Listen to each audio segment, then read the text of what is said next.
All right. Good afternoon. Bonjour tout le monde.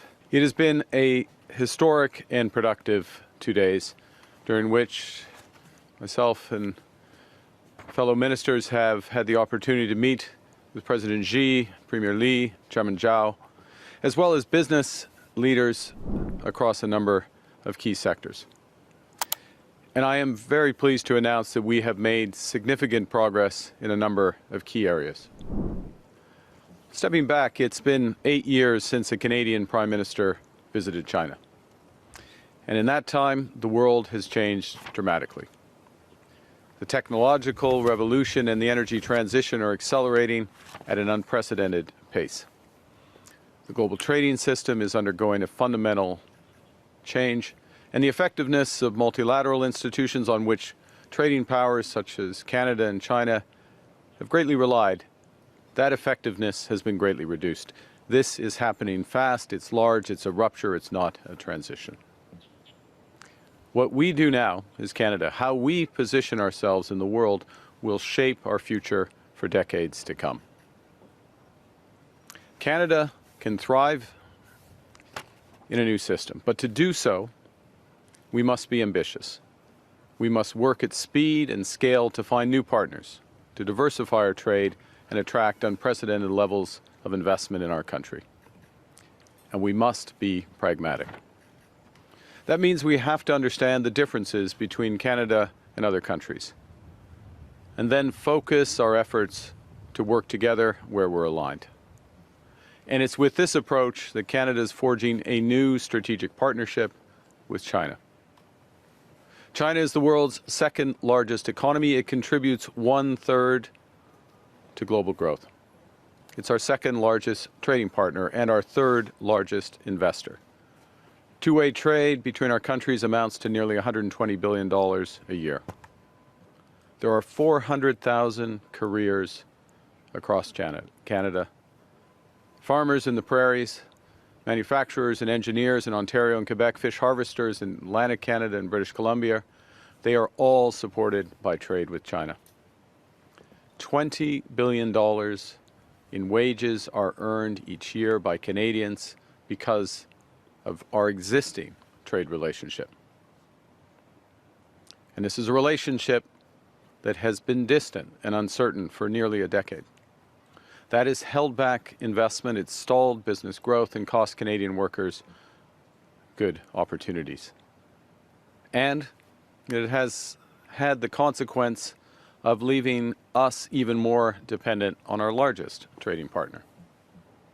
And that's why immediately after the election, Canada's new government began to recalibrate our relationship with China, strategically, pragmatically, and decisively. Ours is a long-standing relationship. Canada was one of the first Western nations to recognize China in 1970. Over many decades, Chinese Canadians have helped build communities in every part of our country, from dynamic small businesses to schools and hospitals, straight through to innovation across advanced technologies. There are 2 million Canadians of Chinese descent, leaders across commerce, technology, and culture. Mandarin is Canada's fourth most spoken language. There is much to protect in this relationship and much on which to build and much to be gained.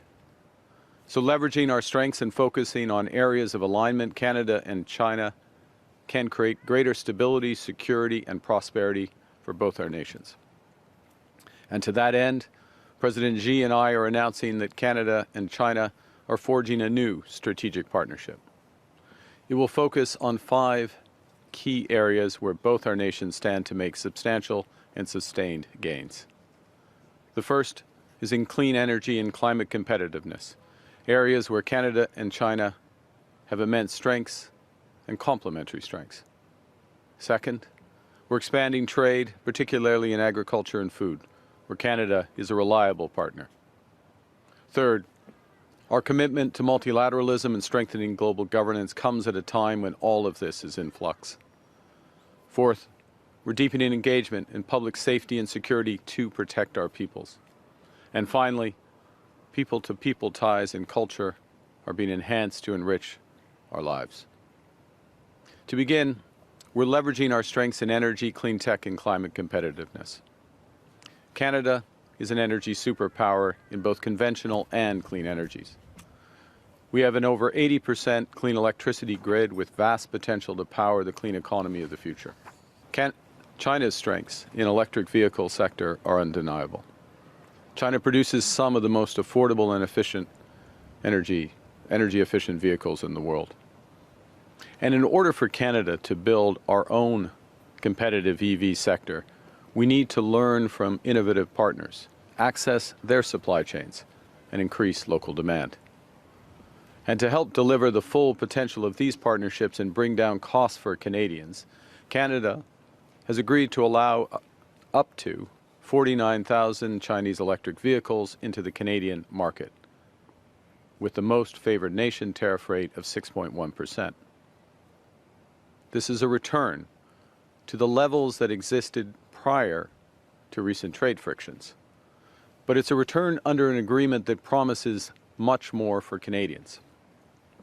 It's expected that within 3 years, this agreement will drive considerable Chinese investment in Canada's auto sector, creating good careers in Canada and accelerating our progress towards a net zero future and the auto industry of the future.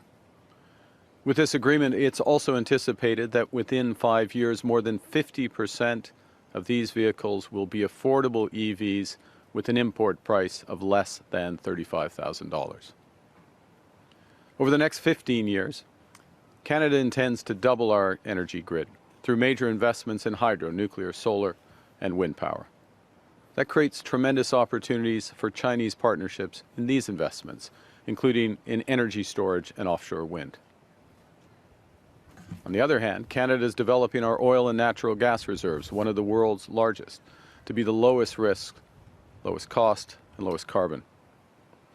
Last June, we exported our first LNG shipment to Asia, and we're scaling up quickly, making major investments in streamlining approvals. By 2030, Canada will produce 50 million tons of LNG each year, all of which will be destined for Asian markets. The second pillar of our strategic partnership aims to increase trade directly between Canada and China. Our agricultural cooperation built the foundation of our bilateral relationship. For more than 6 decades, Canada has been a reliable partner for China in food exports. Canadians export more than $7 billion in agricultural products to China each year. China used to be the largest market for Canadian canola seed. We want to not just return to those levels, but to surpass them. And so I'm pleased today to announce that Canada and China have reached a preliminary but landmark trade agreement to remove trade barriers and reduce tariffs. By March the 1st, Canada expects that China will lower tariffs on Canadian canola seed to a combined rate of approximately 15%. China is a 4 billion canola seed market for Canadian producers, and this change represents a significant drop from the current combined tariff levels of 84%. Furthermore, Canada expects that Canadian canola meal, as well as Canadian lobsters, crabs, and peas, will not be subject to relevant anti-discrimination tariffs from March 1st of this year until at least the end of this year. Together, these results will unlock nearly $3 billion of export orders for Canadian farmers, fish harvesters, and processors as they realize the full potential of this market of 1.4 billion people. With this agreement, we also expect to see a resolution of many long-term obstacles for a range of important agricultural sectors from beef to pet food. We welcome Chinese business plans to significantly scale up their investment in Canada in major clean energy projects, as well as in agriculture and consumer projects. And by building this new strategic partnership, we're creating the stability and certainty needed to catalyze new investment and opportunities for Canadian workers. Both Canada and China are strong advocates of multilateralism. China will be the host of APEC this year, and Canada stands ready to support their agenda, focused on strengthening and reinvigorating the multilateral system. Canada appreciates China's support for our bid to host the APEC Leaders Summit in 2029. The fourth pillar of our new strategic partnership is public safety and security. And this is an area where pragmatic and constructive engagement with China is crucial. Through this pillar, our law enforcement agencies will increase cooperation to better combat narcotics trafficking, transnational crime, cybercrime, synthetic drugs, and money laundering. And we will create safer communities for people in both our countries. And finally, people have always been at the core of this relationship. As I said, Canada is home to a Chinese diaspora of 2 million. Over 300,000 Chinese visitors came to Canada in 2024. China is Canada's 7th largest source of tourism. So the 5th pillar of this partnership will build on opportunities for cultural exchanges and partnerships that further deepen our people-to-people ties. That means museums, digital content creators, visual artists, and other creative professionals in our respective countries will have new opportunities to collaborate. It also means more tourism, including following China's decision in November to grant approved destination status for group travelers to Canada. And we're building on this progress, looking to increase travel, exchange, and deepen our cultural ties. I'm very pleased to share that President Xi, in our meeting today, has committed to ensuring visa-free access for Canadians traveling to China. We're different countries. We have different systems, different histories, different perspectives. Yet, we have much in common. And when we focus on our strengths and we focus our ambition towards those areas where we have the most in common, Canada and China have done great things. In the mid-1980s, our bilateral trade was roughly $2 billion. In just 2 decades, that increased to $30 billion. Through periods of global tension and disruption, we've created more opportunities for our workers, businesses, and investors by working together. And with this new strategic partnership, that's the opportunity before us now. It's a partnership that reflects the world as it is today, with an engagement that's realistic, respectful, and interest-based. The work in the recent months, the discussions and the meetings over the past 2 days have not been a question of putting things back on track. It's been more a question of designing new tracks that will benefit the people of both our countries. In a world of increasing uncertainty, Canada is building with speed, confidence, and determination. We're forging new partnerships around the world. We're diversifying trade, over a dozen new agreements across 4 continents in recent months. We're attracting record levels of new investment in order to unleash $1 trillion of investment in the Canadian economy over the next 5 years. We're building a web of new connections with China to create transformative opportunities for Canadian workers, build more stability, more certainty, and prosperity on both sides of the Pacific. And with that, I very much look forward to your questions. Thank you very much. Merci Thank you, beaucoup. Prime Minister. We're so many reporters here, so it'll be one question. We won't take follow-ups, but please bear with us. Prime Minister, this announcement I'd like you to characterize it in terms of how big an entry into the market you expect it really is, and how do you intend to explain it to the U.S. In allowing that entry, and separately, how do you intend to explain it to Canadian car makers who fear any softening on Chinese EVs? Okay, so you mean the auto portion of the broader partner? Yes, okay.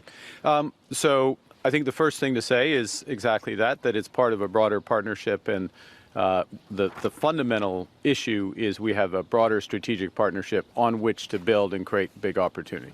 But to get to the auto question and your various questions around specifically, let's put this in context. 49,000 vehicles, which is the cap on Chinese electric vehicle exports to Canada, that's part of this agreement. That's a return to levels last seen in 2023, the last full year before the Canadian tariff actions. That's the first point. Second point, again, to put it in, dimension it, that's less than 3% of the size of the Canadian auto market. The third point, to put in context, and I reference this, is that part of this agreement, and it takes a few years to build this, a couple of years to build this, that a portion, an increasing portion of those exports will be in a new segment of the Canadian market. In other words, electric vehicles that cost less than $35,000 at the landed price. So there's huge opportunity here to get more affordable cars in the electric vehicle market for Canada. The fourth element, and in many respects the most important element, is the beginning of discussions and expectation of Chinese investment in Canada and partnership in Canada to produce vehicles over time, so to partner with Canadian firms. And putting all this, and if I can take the last part of your question, then move to colleagues, which is vis-a-vis the U.S., I think we need to look at this in the context of building. I mean, we're building a new part of our car industry, building cars of the future in partnership, bringing affordable autos for Canadians at a time when affordability is top of mind, and doing it at a scale that allows for a smooth transition in the sector. Thanks. Next question, Steve. Steve Chase, Globe and Mail. Good afternoon. This week, 2 Liberal MPs cut short their visit to Taiwan. It was a friendship and outreach visit. They cut it short before they were going to meet with President William Lai. They said in a statement that they were advised to do this by the government. So why did the government advise these 2 Liberal MPs to cut short their visit? And is this an indication we're willing to tailor our foreign policy to placate Beijing? Well, a couple of things. One is our policy with respect to Taiwan, our One China policy, which was set in 1970, has not changed. We're reaffirming our One China policy. It remains constant. It's consistent. We have relations with the government here, People's Republic of China, and we have people-to-people relations in Taiwan. Those MPs, members of my caucus and members of our caucus, participated in the people-to-people proportion of that trip, but no, not in the government proportion. And that's straightforward, not causing confusion about what the policy is of the government, the policy of Canada that has been the policy of Liberal governments and the policy of Conservative governments over the course of the last 55 years. Good afternoon, Prime Minister. Less than a year ago, you said that China was the biggest security threat to Canada. Do you still believe that? The security landscape continues to change. And in a world that's more dangerous and divided, we face many threats. That's the reality. And the job, my responsibilities as Prime Minister, the job of the government, is to manage those threats. You manage those threats by building resilience, building security. You manage those threats through alliances. You manage those threats through engagement. And we're pursuing all of those. And I would say that, well, the threat environment has increased. The risks have multiplied. So too has our resilience and our engagement, which is protecting Canadians on balance. But does that threat from Next China still question. exist? I'll refer to my previous answer. Next question, Martina. Prime Minister Martina Stavis, New York Times. After your visit, is it fair to say that you're concluding that China is a more predictable and maybe reliable partner to Canada than the United States is today? Well, let me answer it. I'm going to answer it directly with respect to the relations with China and our engagement with China. And I will say that from the first conversation I had with Premier Li, telephone conversation, then the meeting in New York, the long meeting with President Xi in Korea, and then the meetings over the course of the last few days. There are a number of specific issues, and I've outlined them that where we've made progress in our strategic partnership. But we spent a fair bit of time in all of those meetings about the guardrails, if you will, of the relationship. where we felt we could cooperate, where we had differences of opinion, where we had differences of view in the system, respecting each other's differences in the system. And that sort of candid and consistent dialogue, frank dialogue, that leads to a more predictable and effective relationship. Our relationship, the one comparison I will give you with the United States, our relationship, this is no insight, is much more multifaceted, much deeper, much broader than it is with China. But yes, in terms of the way that our relationship has progressed in recent months with China, it is more predictable, and you see results coming from that. Hello, Prime Minister Carney. CSIS has called China an enduring threat to Canadian tech and democracy, and some in the auto sector have said that Chinese EVs could pose a national security risk if allowed into Canada. And your plan is to increase the number of those EVs that are coming into Canada every year. Did you get any assurances from President Xi that China would stay out of elections, for example, and sensitive sectors before allowing more Chinese investment in many sectors, including the auto sector? So several aspects, thank you for the question, several aspects of what you said. The first is, and I'm going to refer to something I said a few minutes ago, which is we're returning to the levels of Chinese automobiles as a cap that we had 2 years ago, okay? Secondly, just to reinforce, that's less than 3% of the Canadian auto sector. So again, let's keep that keep it in perspective. But that's going up by 6.5% every year after. Yeah, but you bring that, you compound that growth, and you're getting to about 70,000 vehicles at year 5, although the agreement has it reviewed after year 3. So again, it's still in low single-digit proportion of the size of the Canadian auto sector. Canadians buy about 1.8 million autos a year, just to put it in context. The second thing, but you asked, you had autos mentioned, but then you asked, if I may, a deeper question around our relations, and as you said, foreign interference, transnational aspects. The first thing I'd say is that part of the agreement includes a security aspect, greater cooperation between law enforcement on a series of cross-border crime issues.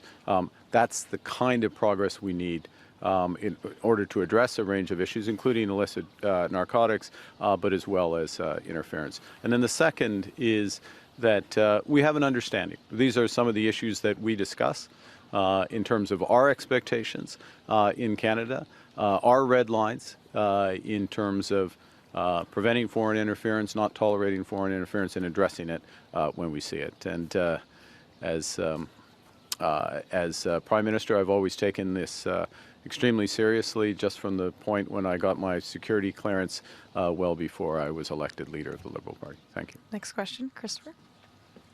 Good afternoon, Prime Minister. Christopher Nard from the National Post. Canola tariffs are not completely disappearing, and more importantly, they're not disappearing on all products either. What do you say to the industry, who is hoping, obviously, for progress on this, but will still be dealing with tariffs going forward in their second biggest export market? This is enormous progress. The first thing is this is enormous progress. We're dropping the expectation starting from March 1st, so in advance of planting, we're seeing canola tariffs. We fully expect canola tariffs to drop from 85% to a combined 15%. Approximately 15%. I'll use the exact language in the agreement, but we have a high degree of confidence that that's going to happen, and that's going to create an opportunity combined between meal and seed, a $7 billion market opportunity. That's the first point. The second is that the spirit of this agreement. So there's agreements and technical aspects of the agreement and expecting those to be followed. That's important. But it's also the spirit of what is a new partnership, a new era, turning the corner, historic agreement, building more broadly. That creates a series of expectations about where we're going from here, whether it's in canola, other grains, pulses, lobster, beef, pork, pet food, all these covered. So there's movement, and there's a real, it's a return, and actually more than a return, to Canada as an important agriculture partner with China. Next question, Brian. Prime Minister Brian Platt with Bloomberg News. Yesterday, when you met with Premier Lee, one of the things you said in the public remarks was this partnership with Canada and China, this new partnership, sets us up well for the new world order. What did you mean by that? What is the new world order? Well, it's a great question, Brian, because I think the world is still determining what that order is going to be. And let's be clear what we're talking about first and foremost, which is what is going to govern global trade? What is the role of the WTO going to be? How important are bilateral deals such as the one we're developing, plurilateral deals, if I can use that term, Trans-Pacific Partnership, the potential linkages between Trans-Pacific Partnership and the EU? Where is financial regulation, payment system regulation going to fit into that? All of these aspects, I mean, use a fancy word, like the architecture, the multilateral system that has been developing these is being eroded, to use a polite term, undercut, use another term. So the question is, what gets built in that place? How much of a patchwork is it? How much is it just on a bilateral basis? Or where do like-minded countries in certain areas? So like-minded countries, just to be clear, doesn't mean you agree on everything. Aspects, for example, on digital trade or agricultural trade, climate finance as another area, to move into areas of geostrategy, geosecurity. You will have different coalitions that are formed.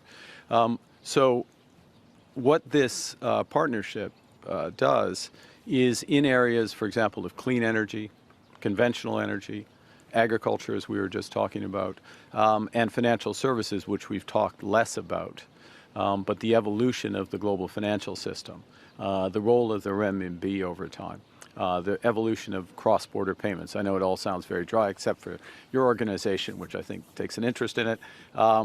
These are important elements of how the system is going to work.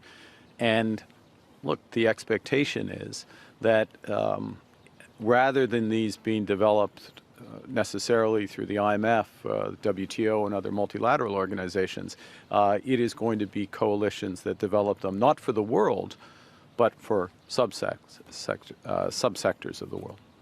Okay. Next question, Tom. Hi, Prime Minister Tom Perry with CBC. I know that you're talking about China offering stability. There are still, of course, though, concerns in this country about human rights, yes, about freedom of expression. I'm wondering where those fit into your calculations. Are these things that Canada just can't afford to think about because we've got to diversify our markets? No, we fundamentally stand up for human rights. We stand up for democracy, territorial integrity, rights to self-determination.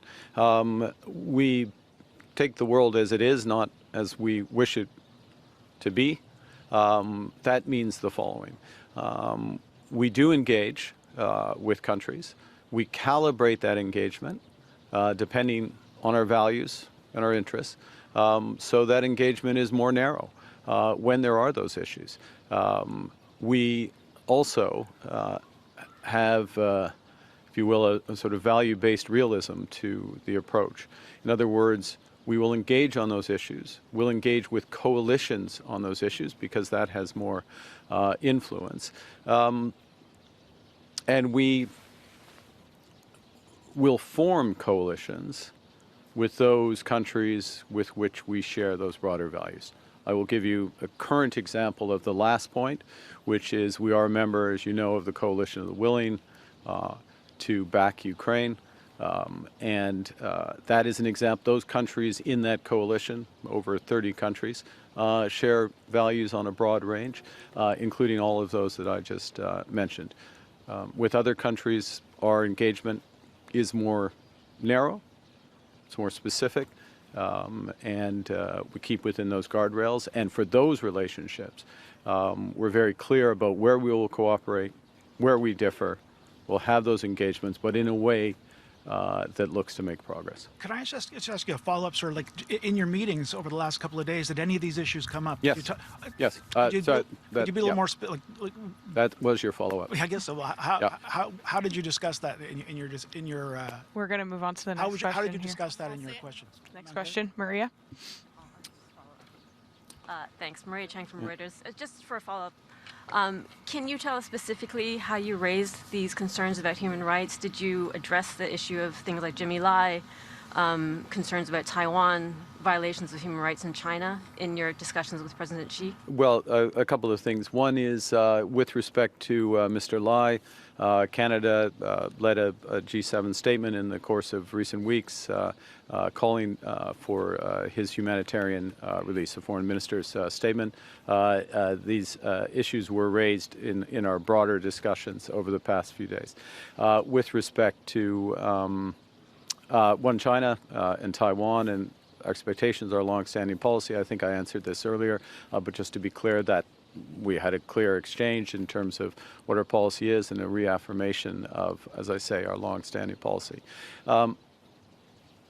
We have different systems. Let's take a step back. We have different systems, Canada and China. That has several consequences, one of which is the breadth of our engagement with China. We respect the differences in each other's systems. It does mean that our cooperation is more focused and more limited, but to have the effective relationship, we have the direct conversations. We don't grab a megaphone and have the conversations that way. And we'll have time for one last question, Kyle. Or David. Thanks, Right, Gail. David Aiken, Global News. Oh, Good that afternoon, was Prime Minister. nifty. I got shoved to the front here. I'd like to know what Canada is doing to protect the integrity of Greenland. And related, China fashions itself a near-Arctic power and with some claims to Arctic resources. So I wonder if you could answer that question, what we're doing to help protect Greenland's integrity, and how do you feel about China's claims, such as they are, to Arctic resources? Well, several aspects of that. The first, with respect to Greenland, the future of Greenland is a decision for Greenland and for the Kingdom of Denmark. We are NATO partners with Denmark, and so our full partnership stands. Our obligations on Article 5, Article 2 of NATO stand, and we stand full square behind those. Thirdly, with respect to our relations with Greenland, as you know, we've opened our consulate. As you may know, the Governor General is visiting with the Minister of Foreign Affairs. There she is. No rest for you. Going to Nuuk in the first week of February. We'll be there. We're in discussions with our NATO partners and with Denmark about Arctic security through various fora, through bilaterally with Greenland and very much with Denmark, through the Nordic countries, Nordic Baltic 8, and as you know, just remind others that we've taken decisive steps in terms of Arctic security over the course of this year. One of the first things that I did as Prime Minister was to move our Arctic presence from 4 months a year to 365 days a year on land, sea, and in air, and we will continue to reinforce that. I will say that I had discussions with President Xi about the situation in Greenland, about our sovereignty in the Arctic, about the sovereignty of the people of Greenland and the people of Denmark, and I found much alignment of views in that regard. We respect our obligations and our responsibilities in NATO, and we expect all NATO partners to do this.